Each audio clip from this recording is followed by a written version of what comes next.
Congratulations, you completed your tutorial, and now we are ready for the initial knowledge check. Okay, so a little bit of information. What you're about to do is take the initial knowledge check, and what the initial knowledge check does is it finds out two things. First thing is it finds out what you already know. So what topics do you already understand that we can go ahead and move on to the next topic. So it's also going to figure out what you're ready to learn. So the whole idea behind ALEKS is not to make you spend time working on problems you already know how to do, and it's also not going to ask you to waste time trying to figure out problems that you're not even ready for. It's going to put you in the right place so you can work at a comfortable pace and build your skill level so you can move forward. So we're going to start our knowledge check. Now, a couple things. Stay focused when you're taking your initial knowledge check. You want to be this guy over here in the green, nice and blue and calm. Don't be texting, don't have your cell phone out, don't have other videos out. If you're distracted, you're not going to do as well as you could as if you were nice and focused. Again, the idea is to complete this initial knowledge check as honestly as you can and as well as you can. So you want to do your best because the system really needs to know what math topics you already know, and it needs to figure out what you're ready for. If you're distracted while you're doing this and you're just entering answers and you're not really paying attention, your results are going to reflect that and you're not going to be happy with your results. Okay, so let's keep going and let's talk about that a little bit more. Make sure you have a pencil and paper. Don't ask others for help. If there's a problem you don't know how to do, don't try to find somebody who can answer it for you. Again, the system is trying to figure out what you're ready to learn. So if you have a bunch of other people that are trying to help you and enter the answers even though you don't know how to do it, ALEKS is going to think you're ready for stuff beyond that. So when you sit down to start to do your work, you're going to be given problems that you really don't know how to do because you had other people enter your answers on your knowledge check. You want the system to be able to place you exactly where you need to be, or else it's going to be an uphill battle. Take your time and try your best.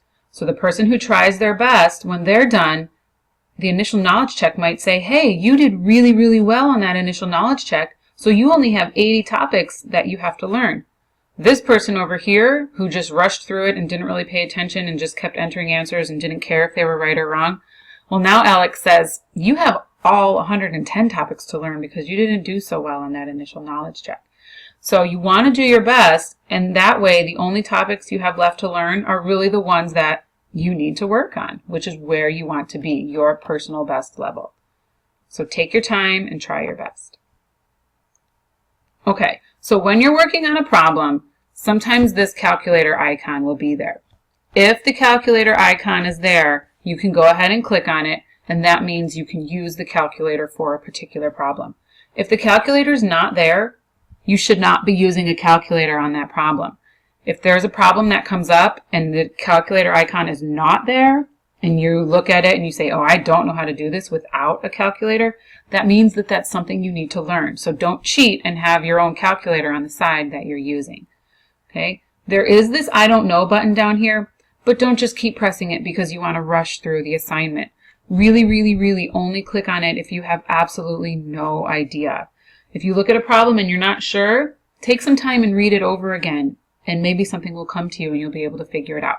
But don't just use I don't know because you want to speed through it. If you keep pressing I don't know, the system will really think you absolutely know nothing, and then you will have a very uphill battle ahead of you to try to finish all the topics that it suggests for you.